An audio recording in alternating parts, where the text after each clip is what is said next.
Bismillahirrahmanirrahim. Assalamu alaikum, my dear learners. Welcome to English Grade 9 video lessons. I'm your instructor Zia Hamid. I hope that you're doing well.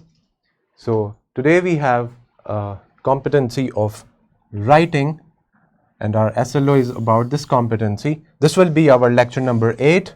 The topic is editing and proofreading, and we will also be seeing the process approach in writing. So we will deal with these two topics in this video. And our unit number 1 is titled Treaty of Hudaybiyah. Let's begin by reading our SLOs. It says, apply editing and proofreading skills to a range of different contexts. The second one is, follow the steps of the process approach.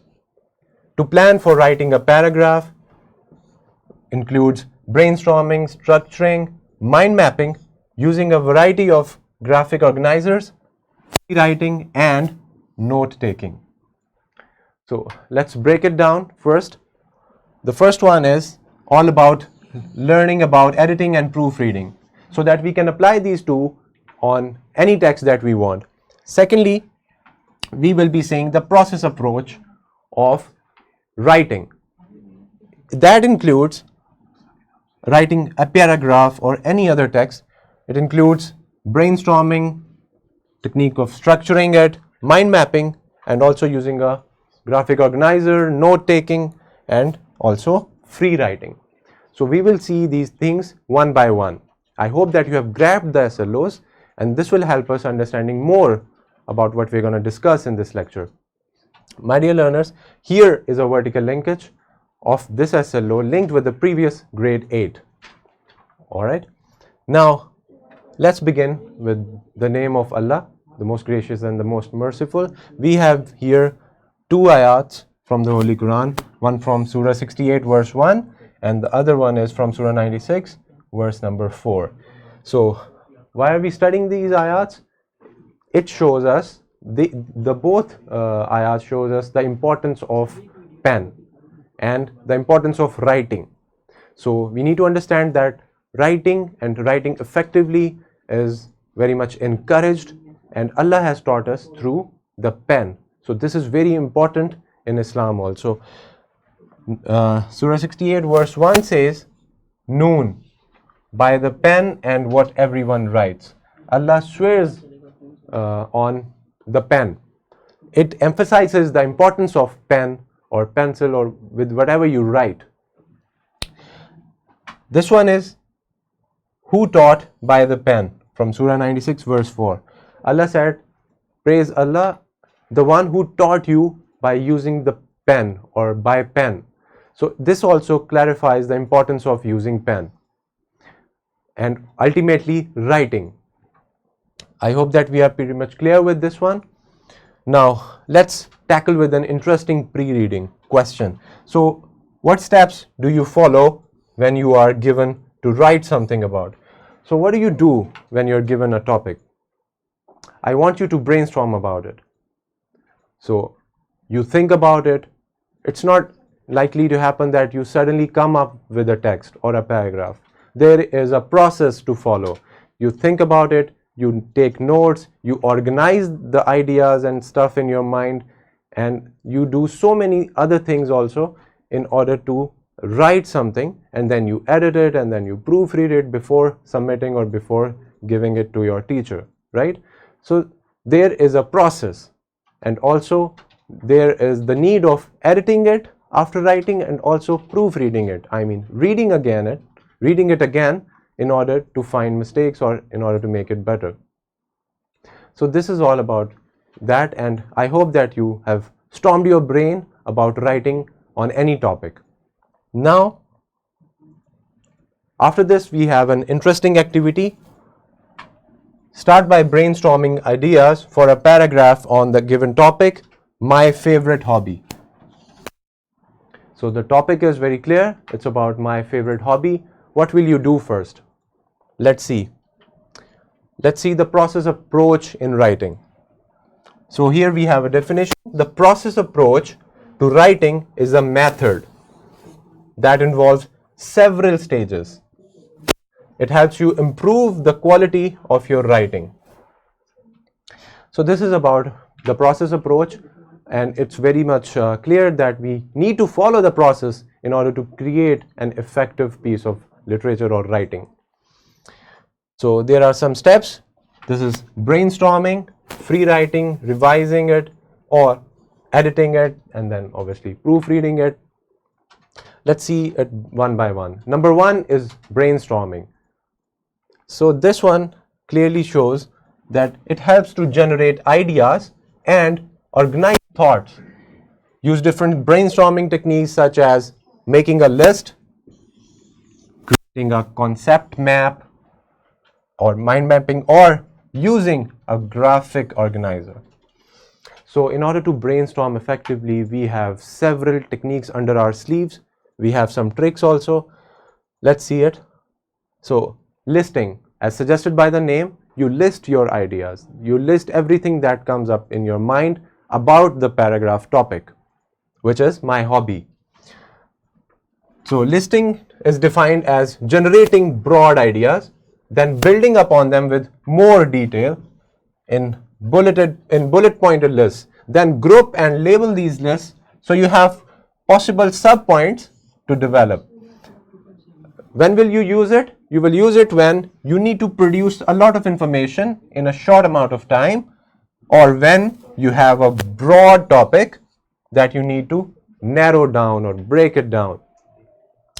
So this is about listing. Listing will help you break down things into small things and then help you build your way through writing your paragraph. Here we are with mind mapping. So it says a visual strategy. This is a visual strategy that shows hierarchy and explores relationships between topics or ideas. They're also called clustering. So you have to make up a map using your mind. So this will be like something like this. So when are you going to use it? You are a visual learner who likes to that bigger picture of how ideas relate to one another. You have, in order to see a bigger picture, you have to map your ideas in a place and then see that. How can you make up the map? It is very easy. You're a visual thinker. So you will link all those things together and then it will help you with your paragraph. So let's start with organizing. So organizing refers to the structure and arrangement of ideas. In this case, we are dealing with the topic, my favorite hobby. Let's come up with all the arrangement of ideas. How are you going to articulate your hobbies in a structured way? It also has information and arguments within a piece of text. Effective organizing ensures that the content flows logically, this is very important, and coherently, making it easier for the reader to understand the message being conveyed. So, in order to structure it, you have to be logical and coherent. Things should be closely linked and in the right order. This is how you organize your stuff. Otherwise, things will be all over the place and this will be difficult for you in order to come up with a good paragraph about any topic. So here we have a very interesting question from page 11 of your book. Is write the main components of a paragraph such as the topic sentence, supporting detail, and concluding sentence. Organize ideas into a clear and logical structure. So what are we supposed to do here? We have to write the main components of a paragraph such as topic sentence. Begin with the topic sentence, like everybody has hobbies, my favorite hobby is, and etc. Come up with a topic sentence. It should resonate with your topic. Supporting details, additional details, and concluding sentence. I mean, when you end your paragraph, when you reach the conclusion, organize ideas into a clear and logical structure. So now we have a technique of free writing.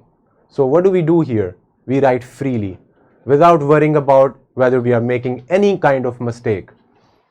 So organizing refers to the structure and arrangement of ideas, information, and arguments within a piece of text. Effective organizing ensures that the content flows logically and coherently, making it easier for the reader to understand the message that is being conveyed. So, here we have a question. This will help you understand what is free writing, and I hope that you will have fun and you will enjoy this process, because this is very interesting. See, write freely first without worrying about grammar, spelling, or punctuation. Take your paper, just fill it, write anything that comes in your mind, and this will help you putting your ideas into the paper. So we have a graphic organizer. What do we do here? Graphic organizers provide a visual representation of the structure and organization of ideas. It helps the writers to see the relationships between different concepts more clearly. This visual aid can enhance understanding and aid in the planning and development of the written work. So you organize things in a graphical way, because since we are visual learners, we understand by looking at such things, we understand and we work accordingly and more clearly. So here we have reviewing and revising technique. Revising occurs during your first reread of your draft, when you start to think about how well it addresses the task requirements and how well it addresses the need and expectations of your readers. You might decide you need to add or remove parts, conduct further research if needed, and transitions, and replace words with clear and precise vocabulary. There is always a room for improvement, my curious learners. So we write something and then we review it. Obviously, we come up with new ideas all the time. So this is very important, to review and then revise your written content. Here we have a question from your book, page 11. Review your first draft. So a draft is the very first attempt of the written work. This will be your first draft. Make necessary changes and proofread your work before finalizing the paragraph. Why do we proofread? We proofread in order to prove that I have looked over it, I have seen everything, there's no mistake. But yet, there's always, a room for improvement, and we often make mistakes. So, but we have to proofread our work thoroughly and leave no stone unturned in order to do it very well. Editing and proofreading is about, they go hand in hand. They go together, always. Although editing is more to do with revising, the logistics of your writing and proofreading is the last step. Our last step is proofreading. You take to check the smaller surface level errors before printing or publishing. You'll want to rearrange words, sentences, or paragraphs to make sure they are in a clear and logical order. This thing is being emphasized again and again. So editing and proofreading go together. What do we learn from this? Editing and proofreading to go together. You edit and then you proofread as the last step. So we have some editing strategies. They are mentioned in your book. Some questions.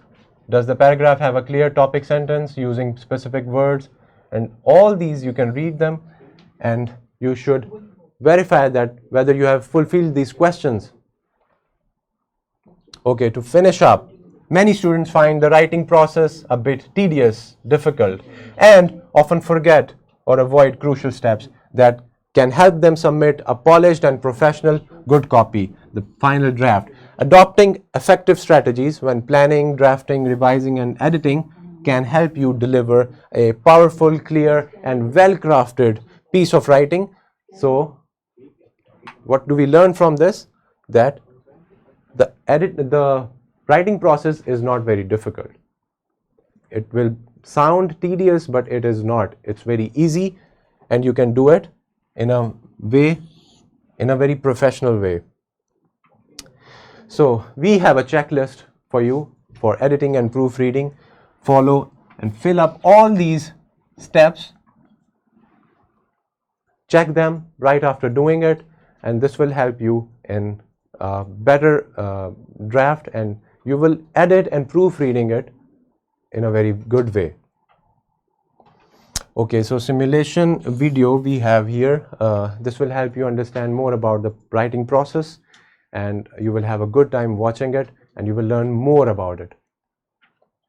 In classroom, we have an activity for you. So follow the steps of process approach and write an essay on the topic peace. I hope that you have understood the process approach and also how to edit your draft and then proofread it as the last step. Do it and then revise it first and then write on the topic peace, and then put all these things that we have learned today in our lesson on the written work, and then you will see that this will produce a very much effective and efficient piece of writing. So my dear fellow teachers, we have a worksheet. 2 paragraphs are given in which students have to find the errors. Now, for your homework, we have a question for you. Write a simple paragraph on a topic of your choice. Keep in view the process approach you have learned in this class. So finally, we have our resources, the worksheet, skill sheet, presentation, and finally a lesson plan and also a question bank. These things are added in the description of the video. I hope that you had great time learning about the process approach and also about editing and proofreading any written work. Thank you so much. Until the next video, Allah Hafiz.